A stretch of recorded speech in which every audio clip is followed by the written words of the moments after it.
तो भाई ओमान में सल्तनत ऑफ ओमान में पॉलीमर नोट जो है वो इंट्रोड्यूस कर दिया गया है 1 रियाल ओमानी का, जो एक्सेशन डे की मुनासबत से सर्कुलेशन के लिए दे दिया गया मार्केट में। अब पॉलीमर है क्या, ये मैं थोड़ा सा इसको आपको बैकग्राउंड बता दूं। आप यहाँ देख भी रहे होंगे कि कैसा दिखता है ये नोट। और ये नोट अब ओमान की जो है वो करेंसी के अंदर शामिल कर दिया गया और अब बहुत सारे लोग इसको आने वाले दिनों में यूटिलाइज भी करेंगे और पूरी मार्केट में घूमेगा।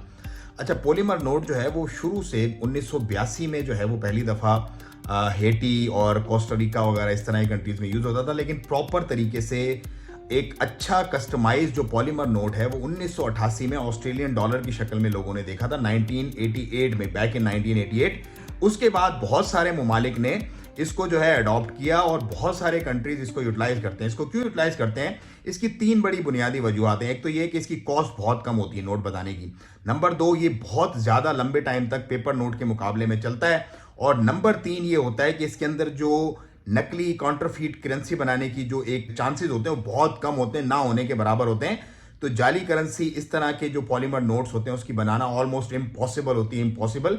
तो अब दुनिया जो है वो इसी तरफ जा रही है सारे मामलात को लेकर के, ताकि जहां पर चोरी चकारी और इस तरह की जो 2 नंबरियां हैं उनको रोका जा सके। तो आपको कैसा लगा ओमान का नया नोट, जरूर बताइएगा कमेंट में। मुझे दे इजाजत, वीडियो को ज़्यादा शेयर करें। अस्सलाम वालेकुम रहमतुल्लाह।